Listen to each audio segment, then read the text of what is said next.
안녕하세요 여러분, 도키하민슈입니다. 지금 보시는 이 차트는 Magnificent 7이라고 해서 빅테크들의 움직임들이 조합된 차트인데요. 여기 보시면은 이렇게 4번이나 지지선을 테스트해주고 있는 상태인 만큼 기술적으로는 그렇게 좋은 상태는 아니고요. 주가가 가파르게 하락하면서 최근에 이렇게 반등을 해주었기 때문에 이렇게 S&P 500 또한 그에 맞춰서 살짝 반등을 해준 것이지, 이렇게 한번 반등을 해주었다고 해서 상승장의 신호탄을 알리는 것은 아닙니다. 많은 분들이 그냥 RSI 지표를 보고 30이면 과매도, 그리고 70 이상이면은 과매수 그 자체만 보시는데, RSI를 정말 제대로 보려면은 그러한 부분에 더해서 여기 이렇게 제가 그려놓은 실제로 RSI 트렌드까지 보셔야 하며, S&P 500의 RSI는 이렇게 하락하는 트렌드가 이어지고 있기 때문에 이러한 트렌드가 깨지지 않고 그 범주 내에서 이렇게 반등을 해주는 부분은 전혀 이상할 게 아닌 것입니다. 정말 트렌드가 바뀐 것이 아닌가라고 생각해 보려면은 적어도 이러한 트렌드를 완전 뚫고 60 이상까지 올라가면서 하방으로 내려가는 이 트렌드를 완전히 바꿔 주었을 때 생각해봐도 늦지 않습니다. 지금 이렇게 살짝 RSI가 반등을 해준 것은 여전히 이렇게 하락 트렌드의 레인지 바운드에 있기 때문에 상승에도 전혀 이상하지가 않으며 펀더멘털적으로도 딱히 바뀐 건 없는 것입니다. 사실 테슬라도 마찬가지입니다. 테슬라를 보시면은 실적이 정말 안 좋게 나오면서 1차적으로 이렇게 시메트리컬 트라이앵글 패턴에 있어서 이미 방향이 이렇게 하방으로 잡혔습니다. 잡힌 다음에 여기 보시면은 볼린저 밴드 밖을 나왔고요. 그와 동시에 RSI가 30을 갱신해 주었기 때문에 반등을 해줘도 전혀 이상할 게 없는 그런 부분입니다. 저희 멤버십 분들께는 미리 말씀드렸지만 여전히 RSI 트렌드는 이렇게 하방을 가리키고 있고, 이러한 트렌드가 깨지지 않았기 때문에 RSI가 반등을 하는 과정에서 여기 갭까지 채우러 올 수 있습니다. 하지만 그게 주가의 방향을 바꾸었다는 의미는 아닙니다. 이렇게 하락하는 RSI 트렌드가 깨지는 과정에서 이 시메트리컬 트라이앵글 패턴이 완전히 깨졌을 때 비로소 방향이 전환될 수 있다고 말할 수 있는 것이지, 그게 아니라면은 다시 이 트렌드를 그리면서 하락하게 되는 만큼 저라면 바이더립은 신중하게 결정할 것 같습니다. 그리고 지금 구글은 무려 8%가 하락하고 있습니다. 구글 클라우드 관련 실적이 부진했기 때문인데요.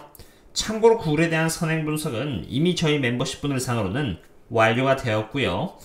어쨌든 이로 인해서 미리 선행 분석을 해드렸듯이 구글은 이미 이렇게 PE 멀티플 25배로 고평가를 받고 있었던 종목입니다. 구글의 경우는 이렇게 연평균 성장률이 17%를 할 것이라고 예측이 되고 있었기 때문에 구글의 PE 멀티플 25배는 고평가인 것입니다. 그리고 참고로 저 또한 구글의 주주입니다만, 구글이 고평가라면은 구글의 주가가 단기적으로 이렇게 약간 하락한다고 할지언정 저는 전혀 바이더립을 하지 않습니다. 우선 고평가면은 주가가 잠깐 하락한다고 할지언정 여전히 비싸게 사는 것이기 때문입니다. 저는 어떤 기업이든 저렴하게 사기를 원하고, 구글 또한 마찬가지로 또 이렇게 저렴해진다면은 그때도 추매를 해서 불을 태우려고 할 것이고요. 그런 시기가 온다면 제가 저희 멤버십 분들께는 말씀을 드리도록 하겠습니다. 구글은 고평가였고 실적이 만족시켜주지 못하자 큰 폭으로 하락하고 있습니다.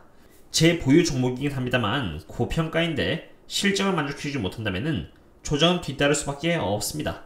그런 만큼 구글이 속해 있는 여기 위대한 세븐이라는 주가 또한 이러한 모습을 보여주고 있는데, 잠깐 이렇게 반등을 했습니다만 구글로 인해서 오늘은 이렇게 음봉을 보여주고 있고요. 내일 메타 플랫폼 실적 발표가 있는데 만약 메타마저 만족스러운 실적을 보여주지 못한다면 여기 지지선은 무너진다고 보시면 되고요. 그때부터 빅테크 종목들의 방향은 여기 갭을 채우러 방향이 잡힌다고 이해하시면 됩니다. 그리고 엔비디아가 실적을 이번에 만족시키지 못한다면 여기 갭은 완전히 채워지게 될 것이고, 저와 함께 오랜 기간에 걸쳐서 원유주를 투자하시면서 수익을 내거나 현금을 들고 계신 분들께서는 엄청난 기회가 온 셈입니다. 물론 저는 꾸준히 매일 매크로와 원유 펀더멘탈을 관찰하면서 분석을 멤버십 분들께 지속적으로 매일 아침마다 공유를 드릴 것이고요. 매일 펀더멘탈을 체크해 나가시면서 저평가 기업들을 대상으로만 투자를 해 나가시면 되겠습니다. 아시는 분들이 있는지 모르겠지만 트레이딩 뷰에서 Magnificent 7이라고 해서 빅테크들의 차트를 종합적으로 이렇게 보고 싶으신 분들께서는 여기 이렇게 수식을 잡아서 넣으시면은 바로 볼 수 있습니다. 참고로 제가 실수로 이 차트에 엔비디아를 두 개나 넣었는데요. 엔비디아를 하나 빼고 메타를 넣어주시면 됩니다. 근데 별 차이는 없으며 어쨌든 늦게 발견해서 죄송합니다. 지금까지는 차트 위주로 분석을 했는데요. 이번에는 한번 펀더멘털을 보도록 하겠습니다. 우선 24일 나온 PMI 지표들부터 보겠는데요. 보시면은 이렇게 Manufacturing PMI의 경우는 49.5 대비해서 50이 나왔고요. Service PMI도 마찬가지로 49.9 대비해서 50.9가 나왔고 Composite PMI는 50 대비해서 51이 나옴으로써 여전히 경쟁이 강하다는 것을 보여주었습니다. 그러한 매크로 지표들 하나하나가 연준이 금리를 내릴 이유를 주고 있지 않은 것입니다. 그리고 2년 채권의 입찰 결과 또한 있었는데요. 저희 멤버십 분들께는 선행 분석을 미리 해드렸고 입찰 결과가 끝났으니 공유를 드리고자 합니다. 먼저 이 하이힐 레이트를 보시면은 5.05%가 나왔었습니다. 그런데 프리마켓 기준으로 5.085%가 잡혔었는데 실제로 결과는 5.05%가 나왔으므로 생각보다 그렇게 나쁘지 않았다는 것을 볼 수 있습니다. 하지만 여기 외국 지분을 의미하는 Indirect Accepted 부분을 보시면은 지난번에는 분명히 65%였는데 여전히 62%로 수요가 여전히 약하다는 것을 볼 수 있습니다. 그렇기 때문에 결과 자체는 나쁘지 않았지만 결과가 여전히 약했다고 볼 수 있고요. 이러한 부분을 통해서 국채금리 여전히 높긴 합니다만 여전히 채권에 대한 수요는 생각만큼 강하지 않다라고 보시면 되겠습니다. 그런 의미에서 10년 국채금리의 차트를 한번 보겠는데요. 우선 1차적으로 여기 제가 그린 블루 플래그 패턴이 나왔고요. 그로 인해서 10년 국채금리는 이렇게 올랐고 빌 액먼이 갑자기 날린 트윗으로 이렇게 국채금리가 하락했지만 여기 이렇게 여전히 RSI의 상승 트렌드가 깨지지 않았기 때문에 상승의 여지는 여전히 남았다고 봐야겠습니다.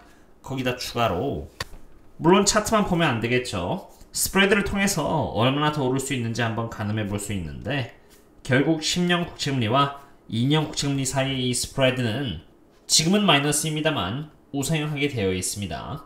지금은 비록 이렇게 굉장히 깊게 인버트 된 상태이지만 2년 국채금리가 하락하거나 혹은 반대로 여기 10년 국채금리가 상승함에 따라서 기울기가 다시 원래대로 이렇게 위로 올라가는 것은 시간 문제인데 경제가 안 좋아짐에 따라서 경기 침체 쪽으로 가면은 2년 국채금리가 하락함에 따라서 올라가게 되고요.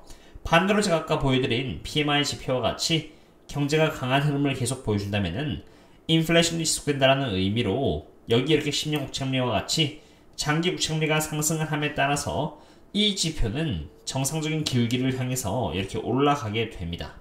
이러한 현상을 불 스티프닝은 당연히 아니고 베어 스티프닝이라고 하는데 이게 올라가면 올라갈수록 주가는 반대로 하방 압력을 받으므로 당연히 채권 측면에서도 계속 경고음은 울리고 있는 것입니다. 매크로의 흐름은 하루아침에 좋아졌다가 나빠졌다가 맨날 바뀌지 않습니다. 흐름은 꾸준하고 그 흐름을 매일 추적하고 있기 때문에 제 입장에선 영상을 만들 때마다 조심한다고 꾸준히 분석할 수밖에 없습니다. 지금까지 빅테크들이 많이 올랐지만 이제 빅테크들이 만족스러운 실적을 보여주지 못하자 하락하고 있고요. 지금까지 마이크로소프트와 구글 그리고 테슬라가 나왔지만 마이크로소프트를 제외하고 구글과 테슬라는 안 좋았고요. 심지어 지금 마이크로소프트의 주가 흐름 또한 그렇게 강한 모습을 생각보다 보여주고 있지는 않습니다. 그리고 이제 메타가 내일 실적 발표를 앞두고 있고요. 좋은 실적을 내지 못한다면 상황은 더 급속도로 안 좋아질 수 있으므로 메타를 예의주시해야 할 것입니다. 참고로 지금 보신 이러한 데이터들은 선행 분석의 자료로 제가 저희 멤버십 분들께만 보여드리는데 약 3분의 1 기업들이 실적 발표가 되었기 때문에 보여드리자면은 여기 주황색인 23년 4분기에 earning per share의 예측치는 급락해서 하향 조정된 상태입니다. 3분기 실적은 이렇게 올랐다고 하더라도 가이던스가 나쁠 것이다라는 것을 월간은 지금 보고 있는 것입니다.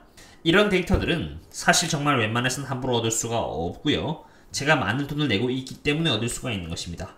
그리고 이러한 부분들을 저는 멤버십 분들께 공유드리고 있고 가이던스가 안 좋으면은 주가는 하방력을 받을 것이기 때문에 저를 포함한 멤버십 분들께서는 이번 실적을 당연히 보수적으로 보게 됩니다. 어쨌든 이 정도로 마치도록 하겠고요. 그런 다음에 또 다른 분석 강의 찾도록 하겠습니다. 그럼 다음에 또 만나요. See you later.